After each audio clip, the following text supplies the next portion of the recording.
What is going on, all you minties? This is the Uncanny Omar here from Near Mint Condition, and today, join me as I go over my top 10 favorite IDW collected editions. So, please stay tuned. And welcome back, all you minties. Now, before we get started on this video, there's a couple of things. Number one, please don't forget to hit that subscribe button if you haven't subscribed. We put out videos every day. Now, the other things are, this is all subjective. This is just my list. I would love to know what your top 10 favorite IDW collected editions are. Leave those comments down below. Number three, this is not a countdown. It's not in any kind of order. I'm just going through a list of my top 10 favorite collected editions. There will be some honorable mentions. And more importantly, here's a huge shout out to all the people that have been wanting to see this list. Number one, Transformers, particularly Phase 2.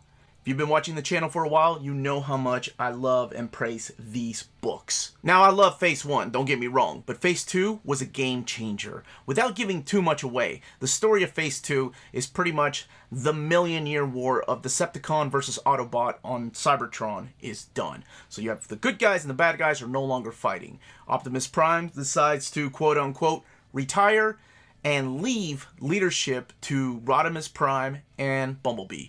Rodimus Prime takes off to space in the Lost Light spaceship along with other Autobots and Decepticons. Bumblebee decides to take it to Cybertron and lead Cybertronians that are returning back to Cybertron along with Decepticons, or former Decepticons if you will. This is all done by James Roberts and John Barber, and they are joined by a massive amount of talented artists. And to say that the art in these books are phenomenal, it's really not doing the book justice. What really hooked me was James Roberts' stories, The Members of the Lost Light. It was hijinks in space. There were things being done in that book that has never been done in the Transformers genre. So if you've never read these, you need to do yourself a favor and check these out. Like I said, unless you're big into the completist mentality, go ahead and get Phase 1. If not, skip it, go to Phase 2, Volume 1. I get them in hardcover format, and these are evergreen, meaning that they stay in print. Someone will go out of print when you're looking, but they will be back into print, believe me. Number 2, Parker. You know that Darwyn Cooke is one of my top 20 favorite comic book artists of all time. And this book of his is no exception. Now, this is a little bit different because these comic books are based on a series of novels by Richard Stark, whose real name was Donald E. Wasteland. It all begins in 1962, and it follows the story of Parker, who is the lead character, and obviously the book is named after him. And Parker is pissed. He is going on a rampage. He is killing thug after thug, and nobody's getting in his way until he reaches his final goal, and that is Mal. Now, Mal used to be his partner in crime, but Mal also double-crossed him and left him for dead for, I think it was like $90,000. But I guess that was a lot of money back then in 1962. Not only Mal, but also his wife betrayed him too. So you meet Parker as he is in pretty much bottom of the barrel, and he's coming up for vengeance. And that's what this story is about. Now, you can say a lot of good things about this book, but the thing that will stand out to you, or at least it did with me, was the phenomenal artwork by Darwyn Cooke. The art is breathtaking, with a gritty noir setting and duotone palettes that he uses throughout the book.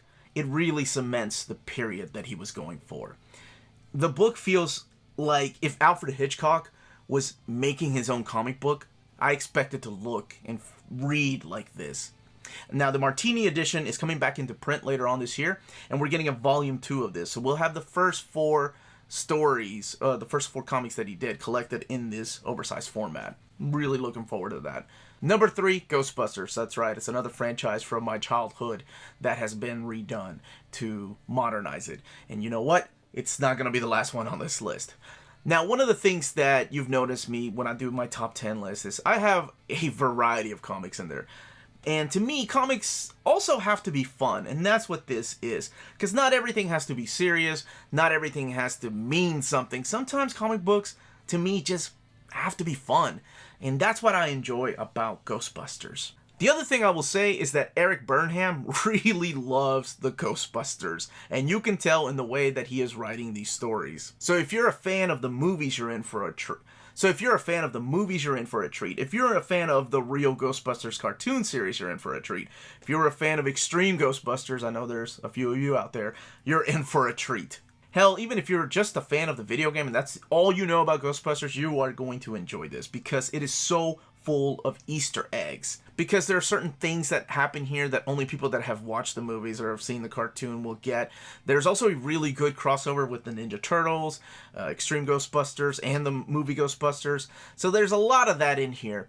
But don't miss out. Don't get turned off by the cartoony artwork because it is a great and fun story. Number 4, Spider King. And this is the part of the show where I'm probably going to butcher pronouncing someone's name, so I'm apologizing ahead of time.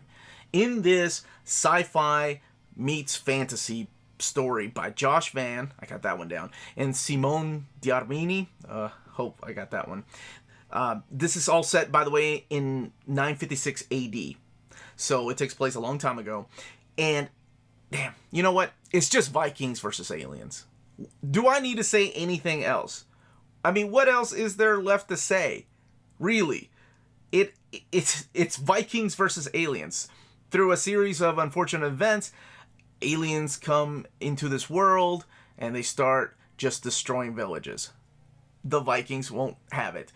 And there's some really cool parts, like where the Vikings find parts of the alien spacecrafts, they get new weapons, they get attached to them, get attached to their creatures, like their horses and things like that.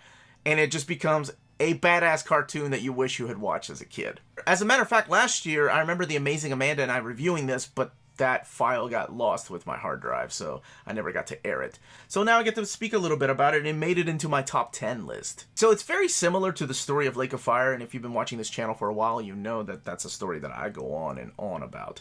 But instead, it's Vikings versus aliens this time around.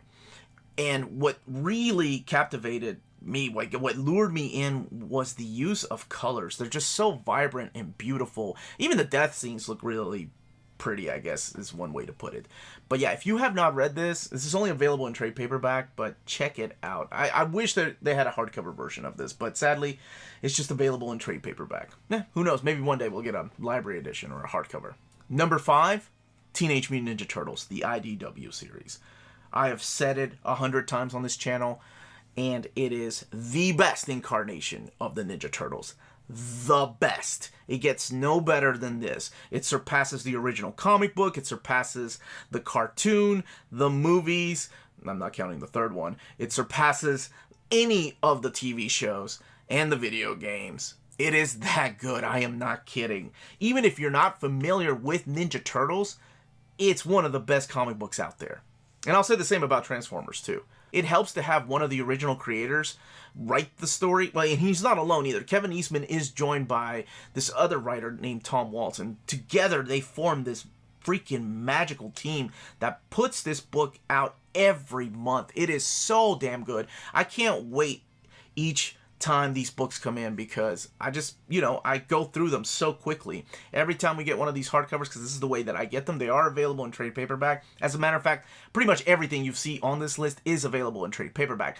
But the way that I like to collect them, because I love oversized artwork, and it's not just the writing, because they are joined by a group of talented artists that month after month, whether it's a mini-series, whether it's a 2 ongoing series, just come in and put out one of the best comic books out there. And I hope to get more people hooked on these because they are freaking awesome. So whether you're a fan of the original series of Ninja Turtles growing up, or whether you are new to the genre and you've never heard of Ninja Turtles, please check this out. Oh, I see we're halfway done with the list. That guy likes to talk, I know. So at this moment, I just want to do the obligatory hit that like button. Don't forget, we can be found on Patreon and Redbubble. So let's keep going. Number 6, Ragnarok. Walter Simonson is back writing Thor. Now granted, this time it's not for Marvel, and he gets to do whatever the hell he wants to, and he does. This is the story of a post-Ragnarok world where Thor is the only god that's left alive. And that's pretty much the premise of the story. There's 2 hardcovers that are out right now. There's a 3rd one on the way. There are also, again, available in trade paperback. So when people ask me, like, what is my favorite run of Thor, I always say Walter Simonson. And no offense to people like Jason Aaron, Tom DeFalco, Straczynski, all these people that have written Thor since then. It's just my favorite run of Thor, and that probably has to do a lot with my childhood. And having never read The Fourth World by Jack Kirby, literally until last month, I'm still going through it, my Orion from New Gods was always Walter Simonson's take. So it's interesting that he's written both, Old Gods and New Gods. And he takes all that and uses it for this. At least that's what it feels like. So I guess what I'm getting at is he's no stranger to writing gods, whether they're new or old. Now keep that in mind, because I went into this series with high expectations. And I hate doing that because I try not to, but it's Walter Simonson. And even going in with high expectations, I was not let down. Not only is the story entertaining, but the dialogue is written in a clean and quick style that is easy to follow. And what else can I say about the art? It is classic Simonson. It is dramatic, electric, and in your face, full of testosterone. I guess that's the only way to put it. Believe me when I say this is Norse mythology like you've never read before. Number 7, classic G.I. Joe.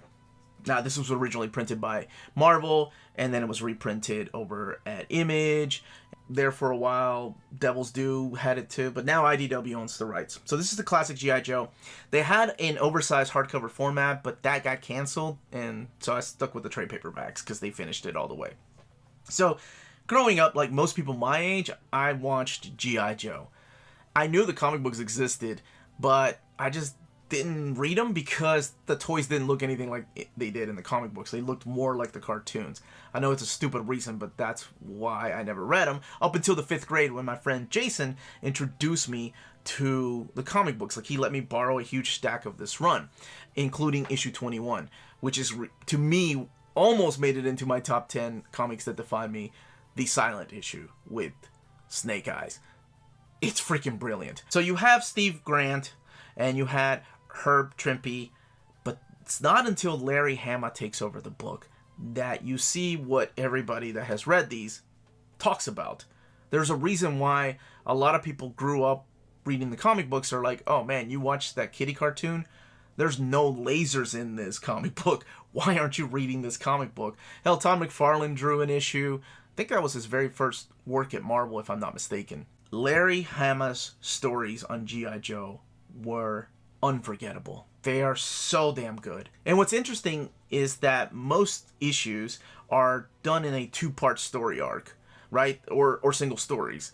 There's really not like a multi-part crossover. There's an overall arc, but most are done like in 2-parters. And these books have great stories, high stakes, and lots of action. And as I mentioned, issue 21, the silent issue with Snake Eyes, is brilliant. But it's not until you get into the 30s that you really learn to appreciate the series and the brilliance behind it. And you will be hooked, and you will find that you are going to be wanting more of the trade paperbacks. Number 8, Locke and Key. Of course this is going to be on my list. This is one of the best comic books out there. And if you haven't read it and you like the TV show, I stopped after a couple of episodes, but if you like that, check out where it originated from. So pretty much the premise of the story is, after their father gets murdered, the Locke family returns to their ancestral home, Key House. And it's a place that's filled with dark doors and magic, and of course, keys that open these doors. But they also open up other things like untapped powers or evil that has been lurking around for hundreds of years. And I know it sounds kind of silly and maybe the artwork turns you off, but please do yourself a favor and read this. This is Joe Hill and Gabriel Rodriguez masterpiece, and it is well worth your time to read it. Because within these pages is a pantheon of lovable and identifiable characters with an amazing story arc that will break your heart over and over and over. But it gives you hope and finding the best in humanity. And it's so odd to say that about a comic book that is labeled as a horror comic book, but it's really what you will find in these stories if you make it all the way through. Now, if you haven't picked these up in the Master Edition and trade paperbacks or in this box set of hardcovers, there is an omnibus, or it's called a compendium, coming out later this year. It's a hardcover, and it collects everything. I'm hoping it collects the one-shots, too, that happened after the series. Number 9, The Wizard's Tale. It is criminally underrated. This is one of my favorite books that I have on my shelves. As a matter of fact, I think when I did my first book tour, I pointed it out because I don't hear enough people talk about it. This is Kurt Busiek. Yeah, that's right, Kurt Busiek. Astro City, Avengers, Marvel's Kurt Busiek. It is a wonderful fantasy fairy tale about Bafflerog Rumpelwhisker. I know his name sounds ridiculous, but he is an evil wizard who's supposed to help maintain the darkness that rules over the land of Evernight. But after doing it for so many years, his heart's just not in it anymore. And when he's sent on a quest for a spell book that will cause darkness to reign forever, he decides, you know what, maybe this isn't for me. So it's kind of like he's walking away from his ancestral rights. So it's a wonderful blend of traditional fantasy elements that you're probably used to seeing, mixed with wonderful humor with a modern twist to it. It's pretty much about an evil wizard who really sucks at being evil. It's a wonderful story with a humorous take, and I can't not talk about this beautiful artwork by David Wenzel that gives you that extra fantasy touch that makes it look like it was written eons ago.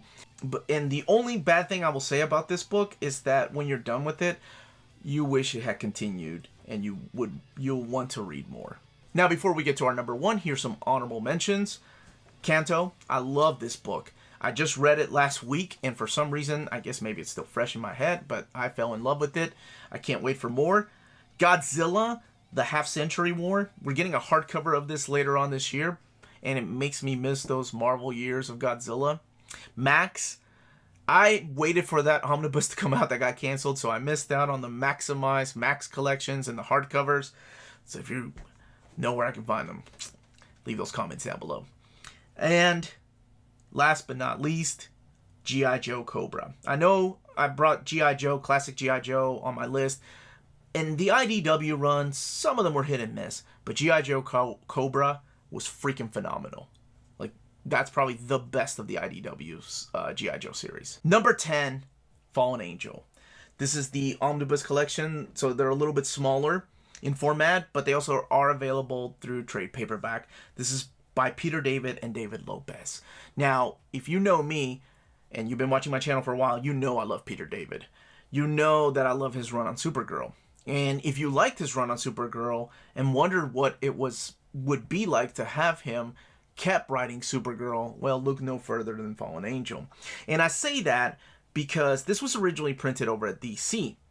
And it wasn't a Vertigo title, but it was dark. And I'll talk about how dark it was here in a little bit. But then DC decided to cancel it, so IDW got the rights, and they decided to reprint a lot of the DC stories in another omnibus format. It's called the number 0. So the series is about Lee, who is a superhero, the only superhero in the city of Bete Noir. And of course, this city is dark, it's evil, it's corrupted, it's full of supernatural demons, and all of this is overseen by the magistrate. And the magistrate answers to a superior being, or a mysterious organization, if you will. And Lee is the only superhero that can stand up against the forces of evil. Now, if you're used to Peter David's writing, you know he has a quirky way about his writing. He is very witty. He is very funny. So for the first time, this is the first time I remember reading something by Peter David that was dark. And let me explain a little bit about that without giving too much of a spoiler. I'll use the origin of Lee, for example.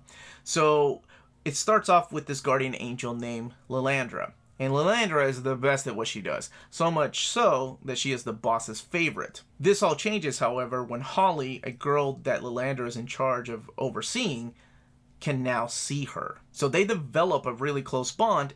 However, when Holly is kidnapped and murdered, Lilandra is completely devastated. The murderer is acquitted on a technicality, and Lilandra murders him. So because this guardian angel killed somebody, she is stripped of her wings and casted off to Earth. And that's where she takes the name Lee. So that's where it all begins. So like I said, it's a dark story. It's a beautiful story. And one that is on my list of best IDW books for a reason.